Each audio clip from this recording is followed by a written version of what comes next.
ಮಾರ್ಕಂಡೇಯಾಯ ನಮಃ. ಓಂ ಐಂ ಹ್ರೀಂ ಶ್ರೀಂ ಲಲಿತಾಂಬಿಕಾಯೈ ನಮಃ. ಎಲ್ಲ ಧರ್ಮ ಬಂಧುಗಳಿಗೂ ಕೂಡ ಸದ್ಗುರು ದತ್ತಾತ್ರೇಯರ ವನದುರ್ಗಾ ಮಾತೆಯ ದಿವ್ಯ ಕೃಪಾಶೀರ್ವಾದವನ್ನು ಪ್ರಾರ್ಥನೆ ಮಾಡ್ತಾ ಈ ದಿನದ ದತ್ತಧಾರೆ ಕಾರ್ಯಕ್ರಮಕ್ಕೆ ಸ್ವಾಗತ ಮಾಡ್ತಾ ಇದ್ದೀನಿ. ಬಹಳ ವಿಶೇಷವಾದ ಭಾದ್ರಪದ ಮಾಸ ಪ್ರಾರಂಭ ಆಗಿದೆ. ಭಾದ್ರಪದ ಮಾಸದಲ್ಲಿ ಎಲ್ಲರಿಗೂ ಗೊತ್ತಿರೋ ಹಾಗೆ ಸ್ವರ್ಣಗೌರಿ ಸಮೇತ ಶ್ರೀ ವರಸಿದ್ಧಿ ವಿನಾಯಕ ಸ್ವಾಮಿ ವ್ರತ ಅಂತ ಹೇಳಿ ಸ್ವರ್ಣಗೌರಿ ಪೂಜೆಯನ್ನು ಮಾಡೋದು, ಹಾಗೆ ವರಸಿದ್ಧಿ ವಿನಾಯಕ ಗಣೇಶನ ಹಬ್ಬವನ್ನ ಆಚರಣೆ ಮಾಡುವಂಥದ್ದು. ಹಬ್ಬ ಅಂದ್ರೆ ನಮ್ಮೆಲ್ಲರಿಗೂ ಕೂಡ ಹರ್ಷದಾಯಕವಾಗಿರತಕ್ಕಂತಹ ಒಂದು ಸಮಯ. ಎಲ್ಲ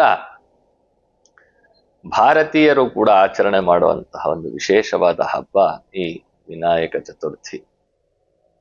ಈ ಸಂದರ್ಭದಲ್ಲಿ ಕೆಲವೊಂದು ಇನ್ಸ್ಟ್ರಕ್ಷನ್ಸ್, ಒಂದು ಶಾಸ್ತ್ರೀಯವಾಗಿ ನಾವು ಆಚರಣೆ ಮಾಡಬೇಕಾಗಿರತಕ್ಕಂತಹ ವಿಚಾರಗಳನ್ನ ನಾನು ಇವತ್ತು ಮತ್ತು ನಾಳೆಯ ವಿಡಿಯೋದಲ್ಲಿ ತಿಳಿಸ್ಕೊಡ್ತೀನಿ.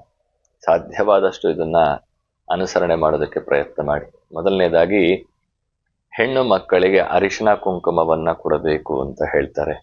ಗೌರಿ ಬಾಗಿನವನ್ನ ಕೊಡಬೇಕು ಅಂತ ಹೇಳ್ತಾರೆ. ಗೌರಿ ಹಬ್ಬದ ಸಲುವಾಗಿ ಮನೆಯ ಹೆಣ್ಣು ಮಕ್ಕಳಿಗೆ ಅರಿಶಿನ ಕುಂಕುಮ, ಮಂಗಳ ದ್ರವ್ಯಗಳು, ನಿಮ್ಮ ಕೈಲಿ ಶಕ್ತಿ ಇದ್ರೆ ಬ್ಲೌಸ್ ಪೀಸೋ ಸೀರೆನೋ ಕೊಟ್ಟು ಆ ಹೆಣ್ಣು ಮಗಳಿಗೆ ಒಂದು ಸಂತಸವನ್ನ ಉಂಟು ಮಾಡಬೇಕು. ಅದು ಎಲ್ಲರೂ ಮಾಡೇ ಮಾಡ್ತೀರಿ. ಆ ನಂತರ ಗೌರಿ ಹಬ್ಬವನ್ನ ಆಚರಣೆ ಮಾಡಬೇಕು ಅಂತ. ಇದಕ್ಕೆ ಒಂದು ಕತೆ, ಗುಂಬಳಾಪುರ ಅಂತ ಹೇಳಿ ಆನೇಕಲ್ ತಾಲೂಕಿನ ಬಳಿ ಇದೆ. ಗೂಳೂರು ಗಣೇಶ ಗುಂಬಳಾಪುರದ ಗೌರಮ್ಮ ಅಂತ ಹೇಳ್ತಾರೆ. ಆ ಗೌರಿ ದೇವಿಯೇ ಬಹಳ ವಿಶೇಷವಾಗಿ ಪೂಜೆಯನ್ನು ಮಾಡುವಂತಹ ಸಾನ್ನಿಧ್ಯ ಅಲ್ಲಿದೆ. ಒಂದು ಸಲ ಒಬ್ಬ ಹುಡುಗ ಮನೆಯಲ್ಲಿ ಆಟ ಆಡ್ತಾ ಇರ್ತಾನೆ.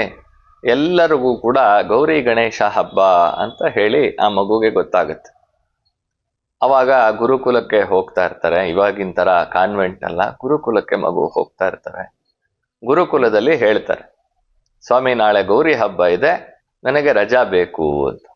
ಆಗ ನಿನಗೆ ಅಕ್ಕ ತಂಗಿರು ಯಾರು ಇಲ್ಲ, ನಿನಗೆ ಯಾಕೆ ನಾನು ರಜಾ ಕೊಡ್ಲಿ ಅಂತ ಹೇಳಿ ಗುರುಗಳು ತಮಾಷೆಗೆ ಹೇಳ್ತಾರೆ. ಅವನು ಅದನ್ನೇ ಸೀರಿಯಸ್ ಆಗಿ ತಗೊಂಡು ನನಗೆ ಅಕ್ಕ ಬೇಕು ಅಂತ ಹೇಳಿ ಮನೆಗೆ ಬಂದು ಅಪ್ಪ ಅಮ್ಮನ ಕೇಳ್ತಾನೆ.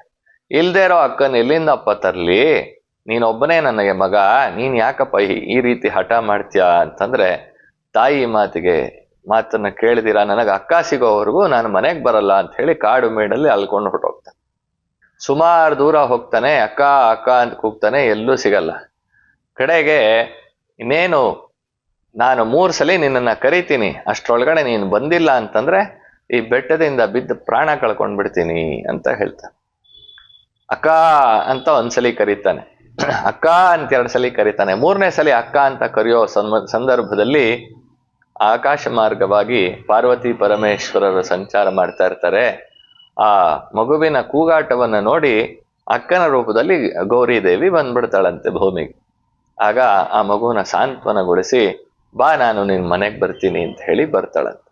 ಹಾಗಾಗಿ ಸ್ವರ್ಣಗೌರಿ ವ್ರತ ಅಂತ ಹೇಳಿ ಆ ಸ್ವರ್ಣಗೌರಿ ದೇವಿ ಕೈಲಾಸ ಪರ್ವತದಿಂದ ಭೂಮಿಗೆ ಇಳಿದ ದಿನವನ್ನ ಸ್ವರ್ಣಗೌರಿ ವ್ರತ ಭಾದ್ರಪದ ಶುದ್ಧ ತದಿಗೆ ತೃತೀಯ ಅಂತ ಹೇಳಿ ಹೀಗೆ ಬಂದಂತಹ ಇದು ಒಂದು ಪುರಾಣೋಕ್ತವಾದ ಕಥೆ. ಆದ್ರೆ ಹಾಡಲ್ಲಿ ಹೇಳ್ತಾರೆ, ಸ್ವಾಮಿ ನಾನು ತವರು ಮನೆಗೆ ಹೋಗಿ ಬರ್ತೀನಿ ಅಂತ ಪಾರ್ವತಿ ದೇವಿ ಕೇಳಿದಾಗ ಶಿವ ಹೇಳ್ತಾನಂತೆ, 1 ದಿನ 3 ದಿನ ಮೀರಿದರೆ 5 ದಿನ ಅಂತ ಹೇಳಿ ವಾಗ್ದಾನ ತಗೊಂಡು 5 ದಿನದ ಒಳಗಾಗಿ ನೀನು ವಾಪಸ್ ಬಂದ್ಬಿಡಬೇಕು ಕೈಲಾಸಕ್ಕೆ ಅಂತ ಹೇಳಿ ಪಾರ್ವತಿಯನ್ನ ಕಳಿಸ್ಕೊಡ್ತಾನಂತೆ.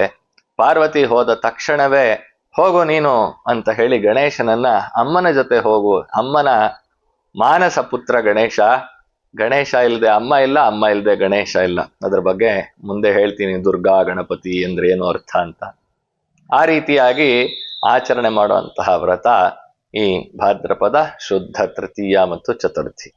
ಹೀಗೆ ಅಕ್ಕನ ಕರ್ಕೊಂಡು ಬಂದಂತಹ ಆ ಹುಡುಗ ಅವತ್ತಿನಿಂದಲೂ ಕೂಡ ಆ ಒಂದು ಗುಂಬಳಾಪುರ ಅನ್ನೋ ಗ್ರಾಮದಲ್ಲಿ ಆ ದೇವಿಯನ್ನ ಪೂಜೆ ಮಾಡ್ತಾರೆ.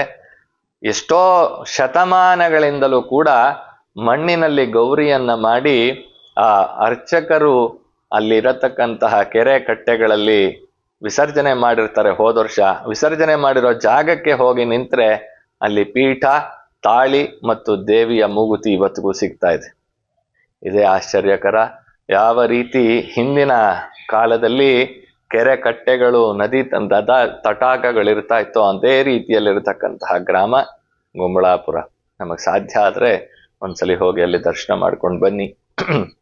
ಗೂಳೂರು ಗಣಪತಿ ಅಂತೂ ಎಲ್ಲರೂ ನೋಡಿರ್ತೀರಿ. ತುಮಕೂರು ಬಳಿ ಇರತಕ್ಕಂತಹ ಗೂಳೂರು ಗಣಪತಿ ಕಾರ್ತೀಕ ಮಾಸದ ಪ್ರಥಮ ದಿನದಲ್ಲಿ ಪ್ರಾರಂಭ ಆಗುತ್ತೆ. ಕಾರ್ತೀಕ ಅಮಾವಾಸ್ಯೆಯವರೆಗೂ ಕೂಡ ಪೂಜೆ ನಡೆಯುತ್ತೆ ಗಣಪತಿ. ಹೀಗೆ ಈ ಸ್ವರ್ಣಗೌರಿ ವ್ರತ ಅನ್ನೋದು ಆಚರಣೆಗೆ ಬಂತು. ಆ ಸ್ವರ್ಣಗೌರಿ ವ್ರತವನ್ನ ಮಾಡಿದ್ರಿಂದ ಅನೇಕ ಮಂದಿ ಹೆಣ್ಣು ಮಕ್ಕಳಿಗೆ ವಿಪರೀತವಾದ ಕಷ್ಟ ಕಾರ್ಪಣ್ಯಗಳಿಂದ ಆಚೆ ತಂದ್ಲು ತಾಯಿ.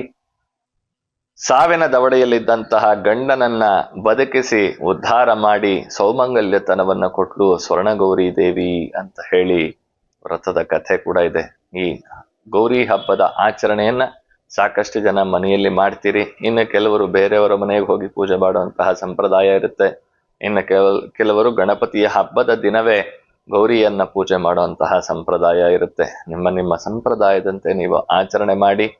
ಗೌರಿಯನ್ನ ಪೂಜೆ ಮಾಡಿ ಗಣೇಶನನ್ನ ಕರೆದಾಗ ಅದರ ಫಲ ದುಪ್ಪಟ್ಟಾಗತ್ತೆ.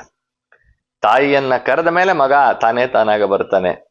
ಹಾಗಾಗಿ ಗೌರಿ ಪೂಜೆಯನ್ನ ಸಂಪ್ರದಾಯ ಇಲ್ಲ, ನಾವೇನು ಮಾಡೋದಿಲ್ಲ ಅಂತ ಅನ್ಕೊಳ್ಬೇಡಿ. ಯಾವುದೇ ರೂಪದಲ್ಲಾಗ್ಲಿ, ಅರಿಶಿಣದ ಬಿಂಬದಲ್ಲೋ ಅಥವಾ ಗೌರಿಯ ಮಣ್ಣಿನ ಪ್ರತಿಮೆಯನ್ನ ತಂದೋ, ಇಲ್ಲಾಂದ್ರೆ ಮನೆಯಲ್ಲಿರ್ತಕ್ಕಂತಹ ಯಾವುದಾದ್ರೂ ಬೆಳ್ಳಿಯ ಅನ್ನಪೂರ್ಣೇಶ್ವರಿ ಅಥವಾ ದುರ್ಗಾದೇವಿಯ ವಿಗ್ರಹವೋ, ಅದೂ ಇಲ್ಲ ಅಂತಂದ್ರೆ ಒಂದು ಲೋಟದಲ್ಲಿ ಗಂಗೆಯನ್ನ ಇಟ್ಟು 5 ವೀಳ್ಯದೆಲೆಯನ್ನ ಇಟ್ಟು ಕರೆದ್ರೂ ಕೂಡ ಗೌರಿ ದೇವಿ ಬರ್ತಾಳೆ. ಎಲ್ಲರಿಗೂ ಕೂಡ ಗೌರಿ ಗಣೇಶ ಹಬ್ಬದ ಶುಭಾಶಯಗಳನ್ನ ತಿಳಿಸ್ತೀನಿ. ಇನ್ನು ಯಾವ ರೀತಿಯಾದ ಗಣೇಶನನ್ನ ತರಬೇಕು ಅನ್ನೋದನ್ನ ನಾಳೆ ಸಂಚಿಕೆಯಲ್ಲಿ ಹೇಳ್ತೀನಿ, ಕೇಳಿ ಅಂತ ಹೇಳಿ ತಿಳಿಸ್ತಾ ಇವತ್ತಿನ ಕಾರ್ಯಕ್ರಮಕ್ಕೆ ಮಂಗಳ ಹಾಡ್ತಾ ಇದ್ದೀನಿ. ಓಂ ಶಾಂತಿ ಶಾಂತಿ ಶಾಂತಿ. ಸದ್ಗುರು ದಿವ್ಯ ಚರಣಾರವಿಂದಾರ್ಪಣಮಸ್ತು.